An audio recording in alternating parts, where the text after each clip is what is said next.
What's up, everybody? This is Christopher Witt. This is your host for Why Cancel Culture.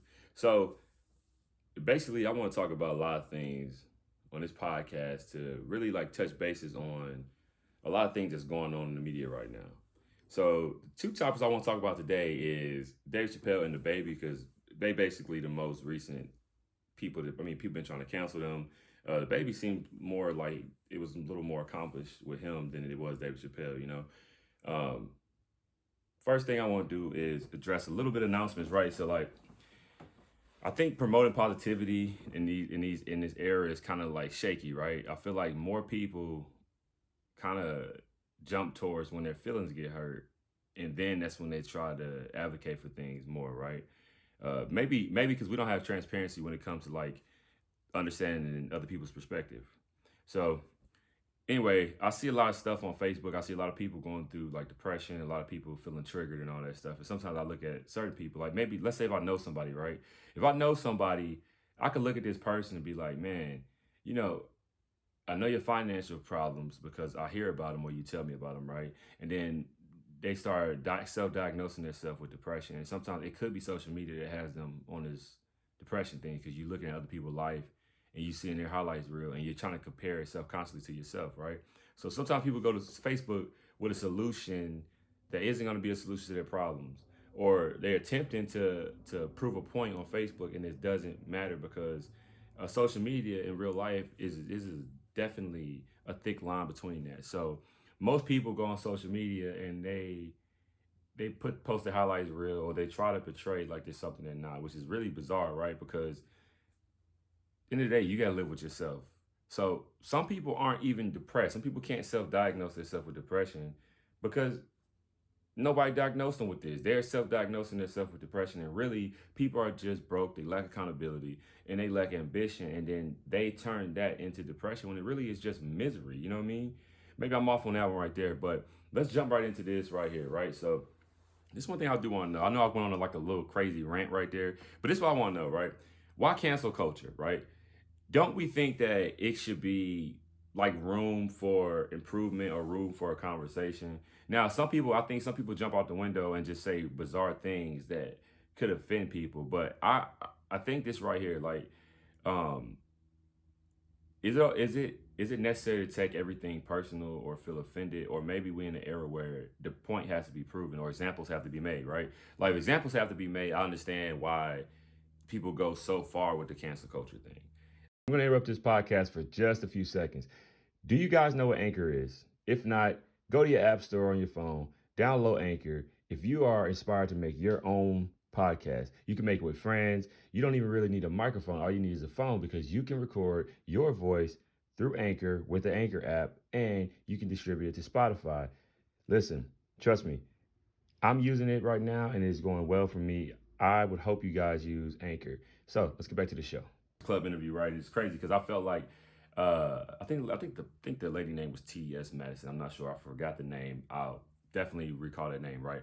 But this lady was talking about the Baby, and I think she knew the backstory about the Baby, and I think she was, I can't remember exactly what she was saying. I'm messing up with that one, but anyway,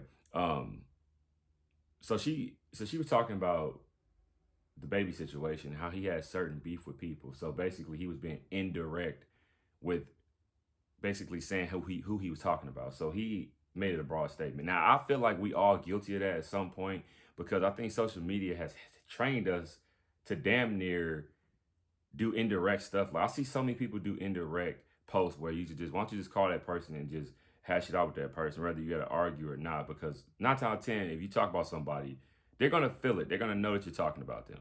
You know what I mean? I think that a lot of us use social media as a blocker. I'm not gonna say a lot of us because really, if I have problems with somebody, I'm going to address them. I know that for a fact. But I think that some people need to just stop using social media as a throw a rock hide type of thing because that's what a lot of people do. And I think that is part of the reason. Baby, I think it would have been more direct. I do agree with that person. I think her name was T.S. Madison or something like that. I can't remember her name exactly. Don't quote me on her name. But I agree with her when she said that the Baby should have addressed the person on stage. It would have been different if he said, fuck this person, fuck that person, and named the person. people wouldn't have, nobody else could take that personal. But I guess when you make a broad statement, right? Uh, those type of things tend to like happen, right? They tend to happen when you make a broad statement. People get offended by it because now you're not singling somebody out. I think in this situation he should have singled somebody out. But we're gonna send healing energy to the baby, and hey, pray, man, you get a recovery. I know you lost some money. I know you didn't lose a lot of money, but you lost some money. You lost some endorsements, which trust me, man, I understand. To dive into Dave Chappelle though, man, I've been listening to Dave Chappelle since I was a child, even down to his movies, skits, anything. Um, I don't think that the vast majority of people actually listen to the deeper message. I think sometimes when you have a pre-perception about somebody, a pre-notion about somebody, you kind of just already don't like this person. Everything they say is going to already automatically come out as hate, right? But Dave Chappelle made a joke. He was making jokes about serious situations. I think he was trying to break down the logical understanding of society, like what they accept and what they won't accept. And I mean, he told you on his stand up that he don't like white people, or his problem is with white people. His problem isn't with transgenders. But I guess again, it's all fall down to perception, right? So why cancel culture? And I believe that without the media publicizing things, maybe you should just have a conversation with the individual before you try to cancel. And another thing, is cancel culture even a real thing? Like, are these people really getting canceled? In real life, are they really losing money? Or did they lose some type of endorsement? But if they didn't lose all their endorsement, is cancel culture really real? Is it really something that deeply exists to where it can end somebody's career? And if it's so, then uh should cancel culture be a little hesitant on how they just jump out and be ready to cancel somebody? Like, do cancel culture people ever misunderstand the message that was trying to be delivered? Or, or do people deserve to say sorry because they don't have understanding of the new coming age that people are willing to accept now than the traditional way of accepting things? I mean, that's something to really talk about, right? That's really something to like really think about. So anyway, man, this is my thing right here. I want to get the move flowing about cancel culture, so we could just dive in and talk about things. I mean, you guys email me, you guys hit me up on Facebook, you guys hit me up on Instagram, with it underscore films or with it underscore media. You also can find me on TikTok. But I really do want to know this right here. Like, is cancel culture everything that people make it out to be? Or maybe cancel culture just exists on Twitter. And is that enough to really stop somebody's bag? Like, I really do want to know that. And continuing forward, man, I'm always gonna jump on here and just rant and talk and rave and whatever, and we can just, y'all can actually send me questions if y'all want to. Anybody want to connect and punch in with me, just let me know, man, because we can get on here, we can get on FaceTime, you can come on a podcast, we can talk about your outlook on things. But definitely you can't cancel Dave Chappelle. That's almost like trying to cancel RuPaul. RuPaul's a legend in his department.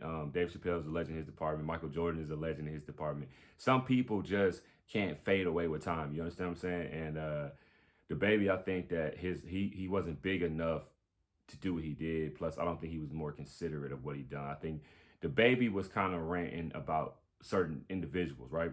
And Dave Chappelle was kind of making a message within his comedy, which you understood that with comedy is going to be a little disrespect involved, right? I mean, there's really no hold bars. I don't think that should be censored at all. No way. So anyway, man, hey, look, I hope you guys have a good one, man. And you guys gotta punch back in with me, man, because I really want to know why cancel culture. Why cancel culture when maybe at the end of the day we all see life from our own social, economic status, and that could be the reason why we don't really understand each other at a certain degree, right? Or my upbringing, your upbringing is completely different. But as long as respect is like at the forefront of things, maybe we can all get through what these people are calling cancel culture. Also, nobody's safe when it comes to a comedian. Me and my wife went to the DL Hughley show one time, and I made sure that we sat in the back because DL Hughley, even most of the comedians, most of the legends are going to talk about the people in the front row or the people they can see up close. That is a career you got to have thick skin in, and everything has a sense of humor involved in it. And I think a lot of people got to really start separating the two of seriously disrespect or honestly comedy. Yeah, that's right, comedy. So again, y'all, hey, this is Cancel Culture with Christopher Whitted, Whitted Universe, and we are here, man, and we will be tapping back in with you guys again next week. Make sure you guys tap in the YouTube link. Make sure you guys listen to me on Anchor. You can catch me on Apple and Spotify, and we are here.